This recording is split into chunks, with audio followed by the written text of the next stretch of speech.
എല്ലാ കൊച്ചു കൂട്ടുകാർക്കും കിളിക്കൂടിന്റെ ഇന്നത്തെ എപ്പിസോഡിലേക്ക് സ്വാഗതം. കൂട്ടുകാരെ, നിങ്ങൾക്കെല്ലാവർക്കും സുഖമാണോ? എങ്കിൽ നമുക്ക് നമ്മുടെ സെഗ്മെന്റിലെ പരിചയപ്പെട്ടാലോ? ആദ്യത്തെ സെഗ്മെന്റ് ആണ് എന്റെ കഥ. രണ്ടാമത്തെ സെഗ്മെന്റ് ആണ് അന്നമോളും കാവൽമാലാഖിയും. മൂന്നാമത്തെ സെഗ്മെന്റ് ആണ് ഉണ്ണിക്കഥകൾ. നാലാമത്തെ സെഗ്മെന്റ് ആണ് കുട്ടിപ്പാചകം.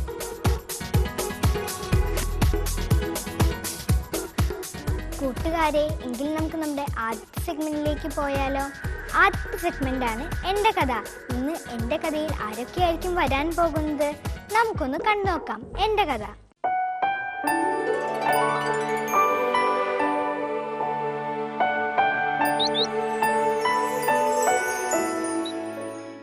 കൂട്ടുകാരെ, ഞാനാണ് കരടി. ഇംഗ്ലീഷിൽ എൻ്റെ പേര് ബീർ എന്നാട്ടോ.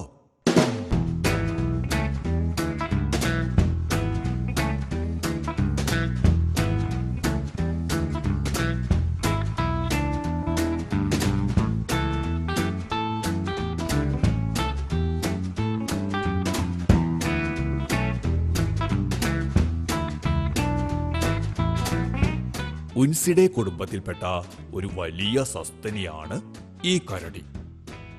ലോകത്തിൽ 8 വ്യത്യസ്ത വിഭാഗം കരടികൾ ഇന്നുണ്ട്. അതിൽ 6 വിഭാഗങ്ങൾ മിശ്രപുക്കുകളാണ്. ചെറിയ കാലുകളും പരന്നു പുറത്തേക്ക് നിൽക്കുന്ന 5 നഖങ്ങളോടുകൂടിയ പാദങ്ങളും വലിയ ശരീരവും പരുപരുത്ത രോമക്കുപ്പായവും നീണ്ട മുഖത്തിന്റെ അറ്റത്തുള്ള മൂക്കും കുറുകിയ വാലുമാണ് സാധാരണ കരടിയുടെ രൂപസവിശേഷതകൾ.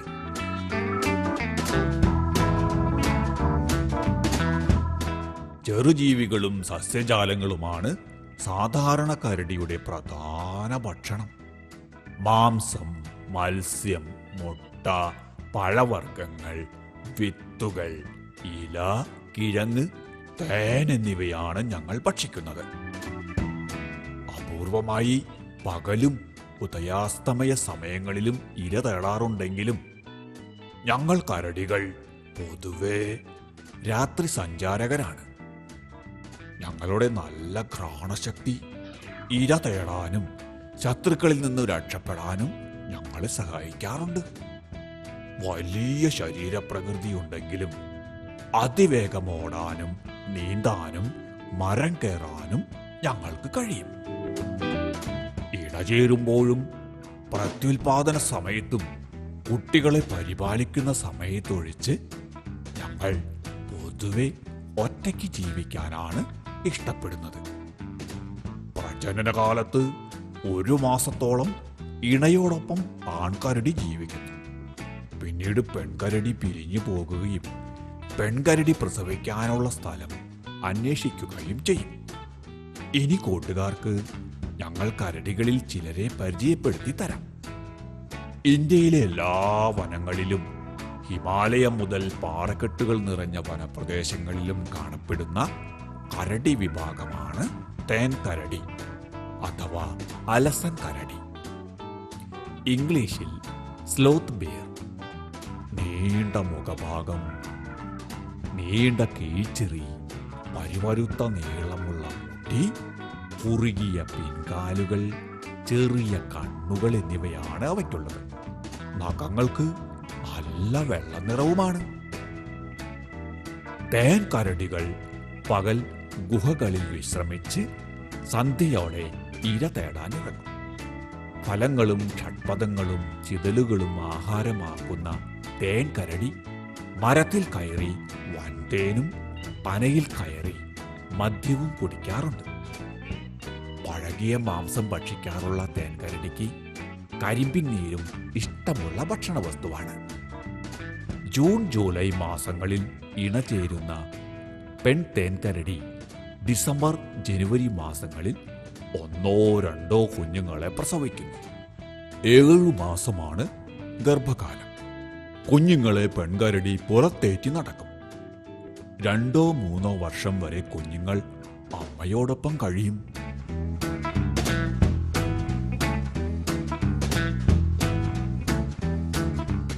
തേൻ കരടിയുടെ ആയുസ് ശരാശരി 40 വരെയാട്ടോ കൂട്ടുകാരെ.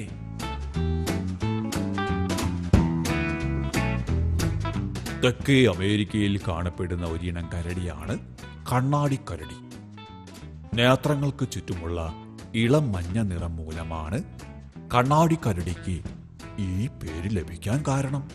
ഇംഗ്ലീഷിൽ സ്പെക്ടാക്കിൾഡ് ബിയർ. മറ്റു കരടികളെ അപേക്ഷിച്ച് അവയുടെ മുഖം ചെറുതാണ്. ആൻഡീസ് പർവ്വതനിരകളിലുള്ള വനമേഖലകളിൽ കണ്ണാടിക്കരടികൾ കൂടുതലായി കാണപ്പെടുന്നതിനാൽ ആൻഡിയൻ കരടി എന്നും അവ അറിയപ്പെടുന്നുണ്ട്. പിന്നോട്ടല്ല കൂട്ടുകാരെ, കൃഷിയിടങ്ങളിലും മറ്റും കണ്ണാടിക്കരടികൾ നാശനഷ്ടം വരുത്തുന്നതിനാൽ അവയെ മനുഷ്യർ വ്യാപകമായി വേട്ടയാടപ്പെടുന്നുണ്ട്. കണ്ണാടിക്കരടികളിൽ ആൺകരടികൾ 200 കിലോഗ്രാം വരെ ഭാരം വയ്ക്കുന്നു. ആൺകരടികളെ അപേക്ഷിച്ച് പെൺകരടികൾക്ക് പകുതിയോളം മാത്രമേ ഭാരമുള്ളൂ. അവയുടെ നീളൻ രോമങ്ങൾ ബ്രൗണും ചുവപ്പും കലർന്ന നിറത്തിലോ കറുപ്പ് നിറത്തിലോ ആണ് കാണപ്പെടുന്നത്.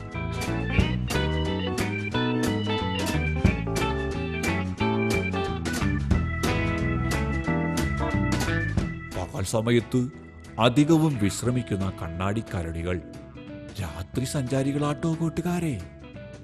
വിത്തുകൾ, പഴങ്ങൾ, പനവർഗ ചെടികൾ, കരിമ്പ്, തേൻ തുടങ്ങിയവയാണ് കണ്ണാടിക്കരടിയുടെ ആഹാരം. സസ്യാഹാരപ്രിയരായ അവർ ചിലപ്പോൾ ചെറുജീവികളെയും ലഭ്യതയനുസരിച്ച് ഭക്ഷിക്കും.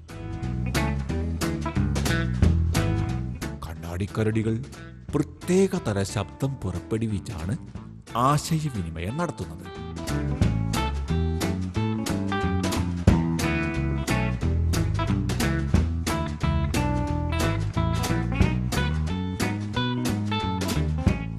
ജനുവരി, മാർച്ച് മാസങ്ങളിലാണ് കണ്ണാടിക്കരടിക്ക് കുഞ്ഞുങ്ങളുണ്ടാകുന്നത്. കുഞ്ഞുങ്ങൾ 1 വർഷത്തോളം അമ്മയുടെ പരിചരണത്തിൽ വസിക്കും.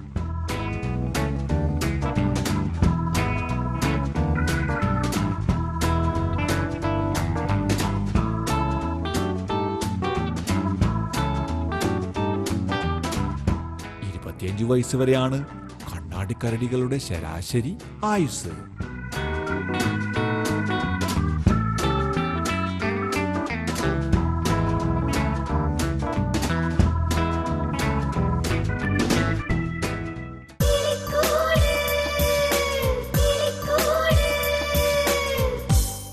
കൂട്ടുകാരെ, ഇന്നത്തെ എന്റെ കഥ നിങ്ങൾക്കെല്ലാവർക്കും ഇഷ്ടമായോ?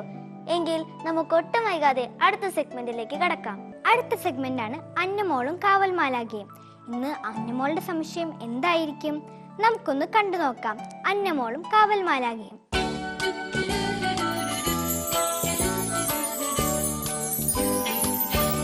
മാലാഖേ.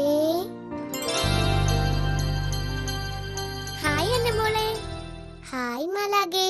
എന്തുണ്ട് അന്നമോളെ വിശേഷങ്ങൾ? സുഖമായിട്ടിരിക്കുന്നു മാലാഖേ. ആഹാ, എങ്കിലെന്റെ അന്നമോളുടെ ഇന്നത്തെ സംശയം എന്താ? ഈ മാലാഖ ഒന്ന് കേൾക്കട്ടെ.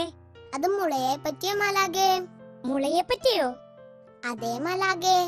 മുളയെ പറ്റി എന്താണ് എന്റെ അന്നമോൾക്ക് അറിയേണ്ടത്? ഗ്രീൻ ഗോൾഡ് എന്നാണോ മാലാഖേ മുളയെ വിളിക്കുന്നത്? അതെ അന്നമോളെ. അന്നമോൾ ഇത് എവിടെന്നാ കേട്ടത്? ഞാനൊരു പരസ്യത്തിൽ കേട്ടതാ മാലാഖേ. ആണോ? എങ്കിലും മാലാഖ മുളയെ പറ്റിയുള്ള കാര്യങ്ങളെല്ലാം തന്നെ അന്നമോൾക്ക് പറഞ്ഞു തരാം. ശരി മാലാഖേ. എല്ലാ അർത്ഥത്തിലും മരത്തിന് പകരം വെക്കാവുന്ന, നാളത്തെ നിർമ്മാണ മേഖലയെ അടക്കി ഭരിക്കാൻ ശേഷിയുള്ള, അന്നം മുതൽ ഔഷധം വരെ സകലതിനും ആശ്രയിക്കാവുന്ന ഒന്നാണ് മുള. എന്റെ അമ്മോ.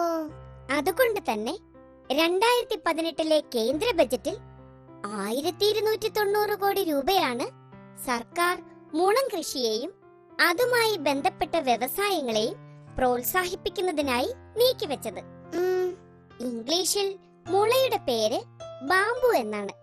പുല്ലുവർഗ്ഗങ്ങൾ ഉൾപ്പെടുന്ന പോയേസി എന്ന കുടുംബത്തിലാണ് മുളകൾ ഉൾപ്പെടുന്നത്. പുല്ലുവർഗത്തിലെ ഏറ്റവും വലിയ സസ്യമാണ് മുള. നിലം പറ്റി വളരുന്ന മുളകൾ തൊട്ട് 45 മീറ്റർ വരെ ഉയരം വെക്കുന്ന മുളകൾ വരെയുണ്ട് അന്നമോളെ. ആണോ മാലാഖേ? അതേനേ. പിന്നുണ്ടല്ലോ എന്നെ മോളെ, ലോകത്തിൽ ഏറ്റവും വേഗത്തിൽ വളരുന്ന സസ്യമാണ് മുള. ഒറ്റ ദിവസം കൊണ്ട് 35 ഇഞ്ച് വരെ വളരുന്ന മുളകളുണ്ട്. അതായത് മണിക്കൂറിൽ ഏതാണ്ട് 1.5 ഇഞ്ച് വീതം മുള വളരും. എന്റെ അമ്മോ! നിറയെ നാരുകൾ നിറഞ്ഞ വേര് പടലമാണ് മുളയ്ക്കുള്ളത്. ഒരു ചുവട്ടിൽ നിന്ന് ധാരാളം മുളകൾ പൊട്ടുകയും അവയെല്ലാം ചേർന്ന് ഒരു മുളങ്കൂട്ടമായി മാറുകയും ചെയ്യും. മുളകൾ പ്രധാനമായും 2 ഇനങ്ങളാണുള്ളത്. കൂട്ടമായി വളരുന്നവയും അകന്നകന്നു വളരുന്നവയും. കൂട്ടമായി വളരുന്നവയിൽ മുളന്തണ്ടുകൾ ഇടതൂർന്ന് വളരുകയും അകന്നകന്ന് വളരുന്നവയിൽ മുളന്തണ്ടുകൾ അങ്ങിങ്ങു മാറിയുമാണ് വളരുന്നത്. ചിലയിനം മുളകൾക്ക് മാത്രമേ മുള്ളുള്ളൂ. മുളന്തടിയുടെ ഉൾഭാഗം പൊള്ളയുമായിരിക്കും. ഇന്ന് അന്റാർട്ടിക്കയിലൊഴികെ എല്ലാ ഭൂഖണ്ഡങ്ങളിലും മുളകൾ വളരുന്നുണ്ട്. അതെന്താ മാലാഖ അവിടെ മുളയില്ലാത്തത്? തണുപ്പ് അധികമായതുകൊണ്ട് അവിടെ മുളകൾ വളരില്ല എന്നെ മോളെ. പിന്നെ മുള എന്ന ഒരൊറ്റ പേരിലാണ് അറിയപ്പെടുന്നതെങ്കിലും 120-ൽ പരം ജനുസുകളിലായി ഏതാണ്ട് 1400 ഇനം മുളകൾ ഇന്ന് ലോകത്തുണ്ട്. ഇന്ത്യയിലാകട്ടെ 25 ജനുസുകളിലായി 136 ഇനം മുളകളും ഉണ്ട്. പ്രധാനമായും 2 തരത്തിലാണ് മുളകൾ വെച്ചുപിടിപ്പിക്കുന്നത്: വിത്ത് മുളപ്പിച്ചും തണ്ട് മുറിച്ചു നട്ടും. സാധാരണയായി മുളകളിൽ വിത്ത് രൂപപ്പെടണമെങ്കിൽ 30 മുതൽ 40 വർഷം വരെ എടുക്കും. അതുകൊണ്ട് തന്നെ തണ്ട് മുറിച്ചു നട്ടാണ് കൂടുതലായും മുളകൾ നട്ടുപിടിപ്പിക്കുന്നത്. പിന്നൊരു കാര്യം തന്നെ മോളെ, ഈ മുളങ്കാടുകൾ പൂക്കുന്നത് ഒരുമിച്ചാണ് മോളെ. അതെന്താ മാലാഖേ? വായുവിലൂടെ പരക്കുന്നതും പൂക്കാൻ സഹായിക്കുന്നതുമായ ഹോർമോണുകളുടെ പ്രവർത്തനം കൊണ്ടാണ് ഒരു പ്രദേശത്തെ മുളകളെല്ലാം ഒരുമിച്ച് പൂക്കുന്നത്. മുളകൾ പൂക്കുന്നതോടെ ആ മുളങ്കൂട്ടം ഉണങ്ങി നശിക്കുകയാണ് പതിവ്. ഒട്ടുമിക്ക മുളകളും പൂക്കുന്നത് 30-40 വർഷങ്ങൾ കൊണ്ടാട്ടോ അന്നമോളെ. നിലത്ത് വീണ മുളകളിൽ നിന്ന് പുതിയ വിത്തുകൾ ഉണ്ടായി വരികയും ചെയ്യും. എന്നാൽ പൂത്താലും കായ്കൾ ഉണ്ടാകാത്ത മുളകളും ഉണ്ട് കേട്ടോ. അത് വേണ്ടായിരുന്നു. അങ്ങനെയുള്ള മുളകളിൽ പുതിയ മുളങ്കമ്പുകൾ വീണ്ടും ഉണ്ടായിക്കൊണ്ടിരിക്കുകയാണ് ചെയ്യുക. ഈ മുളയുടെ ഉപയോഗം എന്തൊക്കെയാ മാലാഖേ? മുളയിൽ നിന്നുള്ള പ്രധാന വിളവ് അവയുടെ തടികളാ അന്നമോളെ. 2 വർഷമെങ്കിലും പ്രായമായ മുളകളാണ് സാധാരണയായി മുറിച്ചെടുക്കുന്നത്. പ്രകൃതിദത്ത വസ്തുക്കൾക്കിടയിൽ കാഠിന്യമേറിയ ഒന്നായാണ് മുളയുടെ തടിയെ കണക്കാക്കുന്നത്. അവയ്ക്ക് ഉരുക്കിനേക്കാൾ കാഠിന്യമുണ്ടത്രേ. ആണോ മാലാഖേ? പിന്നുണ്ടല്ലോ അന്നമോളെ, മുള ഏറ്റവും കൂടുതൽ കാര്യങ്ങൾക്കായി ഉപയോഗിക്കുന്ന ഒരു നാടാണ് ജപ്പാൻ. അവിടെയുള്ളവർ 1500ഓളം തരത്തിൽ മുള ഉപയോഗിക്കുന്നുണ്ട്. മുളയുടെ വേരും ഇലയും തൊലിയും ഔഷധ ഗുണമുള്ളതാണ്. പല രോഗങ്ങൾക്കും മരുന്നായി മുളയില ഉപയോഗിക്കുന്നുണ്ട്. പിന്നെ ഭക്ഷണത്തിനായി ആളുകൾ പണ്ടുമുതലേ മുള ഉപയോഗിച്ചിരുന്നു. രുചികരമായ പല വിഭവങ്ങളും മുളയുടെ കൂമ്പും മുളയരിയും വെച്ച് ഉണ്ടാക്കാൻ സാധിക്കും. കുറഞ്ഞ കാലറി മൂല്യവും പലതരം പോഷകങ്ങളും അടങ്ങിയ മുളങ്കൂമ്പ് ഒരു മികച്ച ഭക്ഷണ പദാർത്ഥമാണ്. അതെനിക്കറിയാമല്ലായിരുന്നു. നല്ല ഇനം നാരുകളും വൈറ്റമിൻ ബി കോംപ്ലക്സുകളും ഒക്കെ ധാരാളം ഉള്ളതിനാൽ വേവിച്ചും പൊടിയാക്കിയുമൊക്കെ മുളങ്കൂമ്പ് ഉപയോഗിക്കുന്നുണ്ട്. പക്ഷേ മുളങ്കൂമ്പുകളിൽ ടാക്സിഫിലിൻ എന്ന ഒരിനം വിഷവസ്തു ഉള്ളതിനാൽ ഏറെ നേരം തിളപ്പിച്ചതിന് ശേഷമേ ഉപയോഗിക്കാവൂ. നല്ലരി പോലെ ഭക്ഷ്യയോഗ്യമായ ഒന്നാണ് മുളയരി. കൂട്ടമായി പൂക്കുന്ന മുളങ്കൂട്ടങ്ങളിൽ നിന്നാണ് മുളയരി കിട്ടുക. ഈ മുളയരി കൊണ്ട് പുട്ട്, ദോശ, പായസം എന്നിവയൊക്കെ ഉണ്ടാക്കാം. പൂവിട്ട മുളങ്കൂട്ടത്തിനിടയിൽ പായ വിരിച്ചും ചാണകം മെഴുകിയുമൊക്കെയാണ് ആളുകൾ മുളയരി ശേഖരിക്കുന്നത്. പിന്നെ രുചികരമായ ഭക്ഷണ പദാർത്ഥങ്ങൾ തയ്യാറാക്കാൻ, അതായത് മുളങ്കുറ്റി ബിരിയാണി, മുളങ്കുറ്റി പുട്ട് എന്നിവയൊക്കെ തയ്യാറാക്കാനുള്ള ഒരു പാത്രമായും മുളങ്കുറ്റികൾ ആളുകൾ ഉപയോഗിക്കാറുണ്ട്. അത് കൊള്ളാമല്ലോ. ഇനി പാവപ്പെട്ടവന്റെ തടി എന്നറിയപ്പെടുന്ന മുളയിൽ പ്രധാനമായും ഏതൊക്കെ തരത്തിലുള്ളവയാണ് കേരളത്തിലുള്ളതെന്ന് ഈ മാലാഖ അന്നമോൾക്ക് പറഞ്ഞു തരാം. ശരി മാലാഖേ.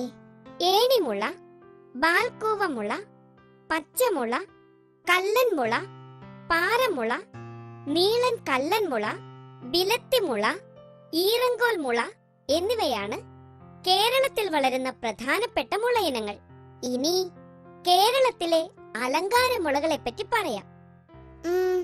ബുദ്ധമുള, ചെറിയ ബുദ്ധമുള, black bamboo, Java black bamboo, കുറ്റിമുള, tiger bamboo, multiplex bamboo, foxtail bamboo, ടിൻവ ബാംബു, വെളുത്ത മുള എന്നിവയെല്ലാമാണ് കേരളത്തിൽ കാണപ്പെടുന്ന അലങ്കാര മുളയിനങ്ങൾ. മുള ഏറ്റവും കൂടുതൽ ഉപയോഗിക്കുന്ന വ്യവസായങ്ങളിൽ ഒന്നാണ് കടലാസ്. കട്ടിയുള്ളതാണെങ്കിലും മാർദ്ദവമേറിയ നാരുകളാണ് മുളയുടേത്. അതുകൊണ്ട് തന്നെ ഈ നാരുകൾ രൂപമാറ്റം വരുത്തി തുണിത്തരങ്ങളും ഇന്ന് നിർമ്മിക്കുന്നുണ്ട്. അപ്പ ഈ മുള ഒരു സംഭവം അല്ലേ? പിന്നെ മുള കൊണ്ട് സംഗീത ഉപകരണങ്ങൾ ഉണ്ടാക്കാറുണ്ട്. ഓടക്കുഴലാണ് അതിൽ ഏറ്റവും പ്രധാനപ്പെട്ടത്.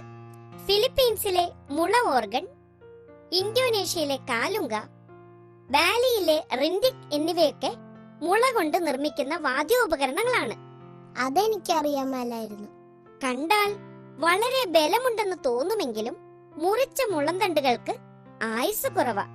മുളയിലെ ഈർപ്പം മൂലം കുമിളുകളുടെയും പ്രാണികളുടെയും ചിതലിന്റെയും ആക്രമണമുണ്ടാകും. അതുകൊണ്ട് തന്നെ മുളന്തണ്ടുകൾ രാസലായനിയിലിട്ട് സംസ്കരിച്ചതിന് ശേഷം മാത്രമേ ഓരോരോ കാര്യങ്ങൾക്കായി ഉപയോഗിക്കാറുള്ളൂ. എങ്കിലെന്റെ അന്നമോള് മമ്മി വിളിക്കും മുമ്പ് വേഗം വീട്ടിലേക്ക് പൊയ്ക്കോ. ശരി മാലാഖേ. ബൈ. ബൈ മാലാഖേ.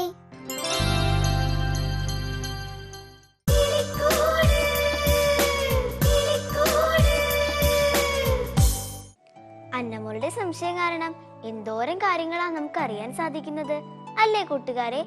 എങ്കിൽ നമുക്ക് ഒട്ടും വൈകാതെ അടുത്ത സെഗ്മെന്റിലേക്ക് കടക്കാം. അടുത്ത സെഗ്മെന്റ് ആണ് ഉണ്ണിക്കഥകൾ. ഇന്ന് ഉണ്ണിക്കഥകളിൽ ആരായിരിക്കും കഥ പറയാൻ വരുന്നത്? എന്ത് കഥയായിരിക്കും പറയാൻ വരുന്നത്? നമുക്കൊന്ന് കണ്ടു നോക്കാം ഉണ്ണിക്കഥകൾ. കൂട്ടുകാരെ, ഞാൻ ഇവിടെ പറയാൻ പോകുന്ന കഥയുടെ പേരാണ് കാക്കമ്മയുടെ സഹായം. പണ്ട് ഒരു കാട്ടിൽ ഒരു കുഞ്ഞിക്കുരുവി ഉണ്ടായിരുന്നു. ഒരിക്കൽ കുഞ്ഞിക്കുരുവി തന്റെ കുഞ്ഞിക്കൂട്ടിൽ മുട്ടയിട്ടു. ഒന്നല്ല, രണ്ടല്ല, 5 എണ്ണം. ഉറക്കം മറന്ന് തീറ്റ മറന്ന് കുഞ്ഞിക്കുരുവി അടയിരുന്നു. മുട്ടകൾ വിരിഞ്ഞു. ഹായ്, പതപത പോലത്തെ 5 കുഞ്ഞുങ്ങൾ. കുഞ്ഞുങ്ങൾക്ക് തീറ്റ വേണം. കുഞ്ഞിക്കുരുവി തീറ്റ തേടി യാത്രയായി. പോകും മുമ്പേ അയൽക്കാർ കാക്കമ്മയോട് പറഞ്ഞു, കാക്കമ്മേ കാക്കമ്മേ നോക്കിക്കോണേ, എന്റെ പൊന്നിൻകുടങ്ങളെ നോക്കിക്കോണേ. കാക്കമ്മ ഏറ്റു. കുരുവിക്കൂടിന് കാവലിരുന്നു. നേരം ഉച്ചയായി. കുരുവിക്കൂടിരുന്ന മരത്തിൻ പൊത്തിൽ ഒരു നെടുനീളൻ പാമ്പ് താമസിക്കുന്നുണ്ടായിരുന്നു. അവൻ കുരുവിക്കുഞ്ഞുങ്ങളെ നോട്ടമിട്ടിരുന്നു. കാക്കമ്മ ഊണിന് പോയ നേരം വീരൻ പാമ്പ് കുരുവിക്കൂട്ടിലേക്ക് ഇഴഞ്ഞെത്തി. പക്ഷേ ഹേയ്, എന്താടാ? കാക്കമ്മ അല്ലേറി. പാമ്പ് പേടിച്ചു. തലയുയർത്തി പാമ്പ് പറഞ്ഞു, കാക്കമ്മേ, മാണിക്ക് കല്ല് കൊണ്ടുതരാം. ഒരു കുരുവിക്കുഞ്ഞിന് ഞാൻ എടുത്തോട്ടെ? സാധ്യമല്ല, കാക്കമ്മ തീർത്തു പറഞ്ഞു. കാക്കമ്മയെ തട്ടി നീക്കി പാമ്പ് കുരുവിക്കുഞ്ഞിന് നേരെ വായി പിളർന്നു. അരുത്! കാക്കമ്മ പാമ്പിന്റെ തലക്കിട്ട് ഒറ്റക്കൊത്ത്. പാവം കുഞ്ഞുങ്ങളെ തൊട്ടു പോകരുത്. സ്ഥലം വിട്ടോ, മേലാൽ നിന്നെ കണ്ടുപോകരുത്. വേദന കൊണ്ട് പുളഞ്ഞ പാമ്പ് പേടിച്ചോടി. കാക്കമ്മ കുഞ്ഞുകുരുവി വരുവോളം കാവലിരുന്നു. കൂട്ടുകാരെ, ഈ കഥയിൽ നിന്നും നിങ്ങൾക്ക് എന്താണ് മനസ്സിലായത്? ആവശ്യം നേരം സഹായിക്കുന്നവരാണ് യഥാർത്ഥ അയൽക്കാർ.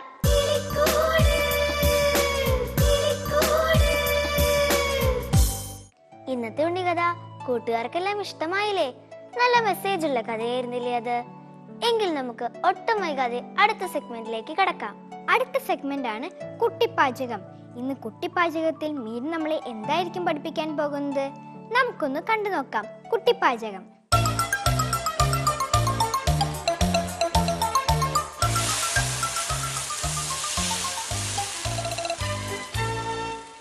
കൂട്ടുകാരെ, നിങ്ങൾക്ക് എല്ലാവർക്കും ഡേറ്റ്സ് കഴിക്കാൻ ഇഷ്ടമല്ലേ?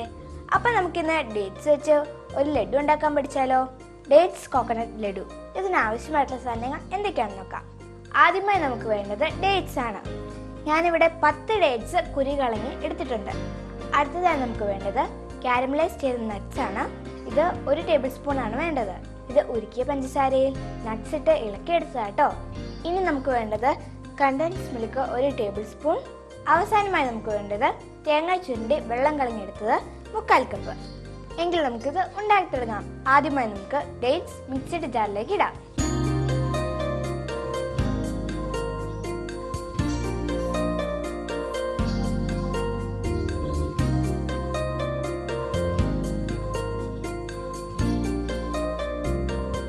ഇനി നമുക്ക് തേങ്ങ ചുരുണ്ടിയതിൽ നിന്ന് 1/2 കപ്പ് മിക്സിഡ് ജാറിലേക്ക് ഇടാം.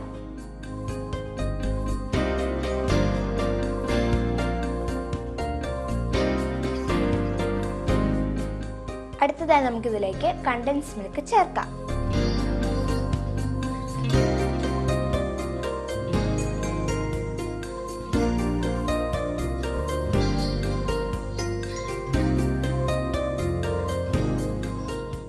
അവസാനമായി നമുക്കിതിലേക്ക് കാരമലൈസ് ചെയ്ത നട്ട്സ് ചേർക്കാം.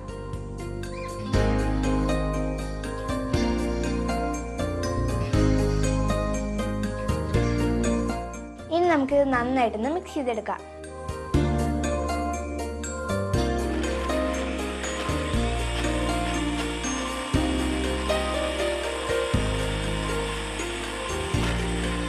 ഇനി നമുക്കിത് ഒരു ബൗളിലേക്ക് മാറ്റാം.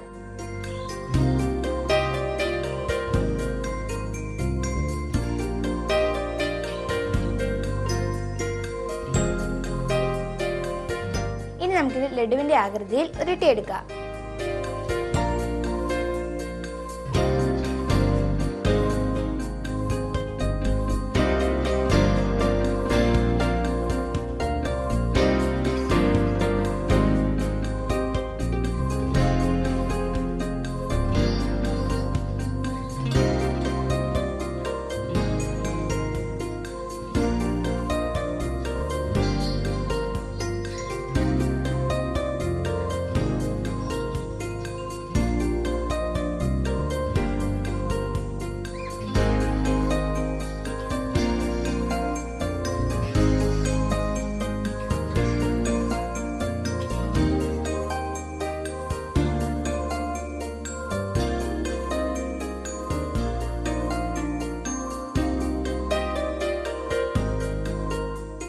കൂട്ടുകാരെ, നമുക്ക് ഈ ലഡു ഒന്ന് ഡെക്കറേറ്റ് ചെയ്തെടുത്താലോ?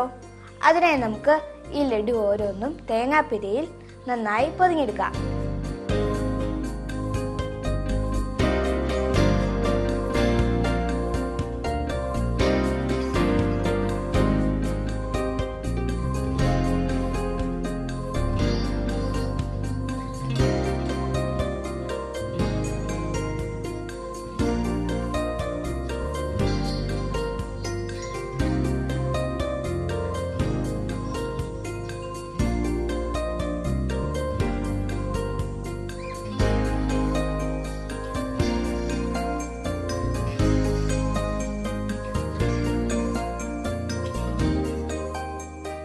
കൂട്ടുകാരെ, അങ്ങനെ നമ്മളുടെ ഡേറ്റ്സ് കോക്കനട്ട് ലഡു റെഡിയായി കഴിഞ്ഞു. കണ്ടോ എത്ര എളുപ്പത്തിലാണ് ഞാനിത് ഉണ്ടാക്കിയതെന്ന്. നിങ്ങൾക്ക് നിങ്ങളുടെ വീട്ടിൽ ഇത് വളരെ എളുപ്പത്തിൽ ഉണ്ടാക്കാൻ സാധിക്കും. അപ്പോൾ ഹെൽത്തിയുമാണ്. അപ്പോൾ നിങ്ങളിത് തീർച്ചയായിട്ടും വീട്ടിൽ ഉണ്ടാക്കി നോക്കൂലോ.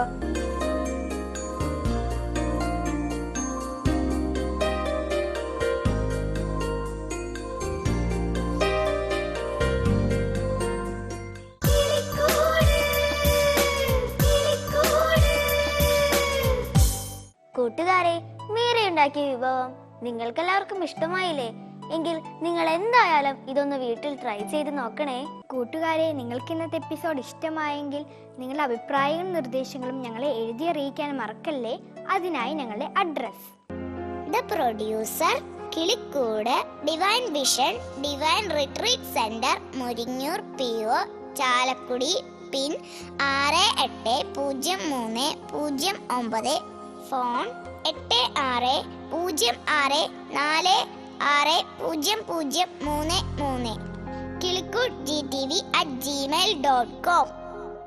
കൂട്ടുകാരെ, ഇന്നത്തെ കിളിക്കൂടിന്റെ എപ്പിസോഡ് നിങ്ങൾക്കെല്ലാവർക്കും ഇഷ്ടമായെന്ന് ഞങ്ങൾ വിചാരിക്കട്ടെ. അപ്പോ അടുത്ത ആഴ്ച ഇതിനും നല്ലൊരു എപ്പിസോഡുമായി ഞങ്ങൾ വീണ്ടും വരും. അതുവരയ്ക്കും ബൈ.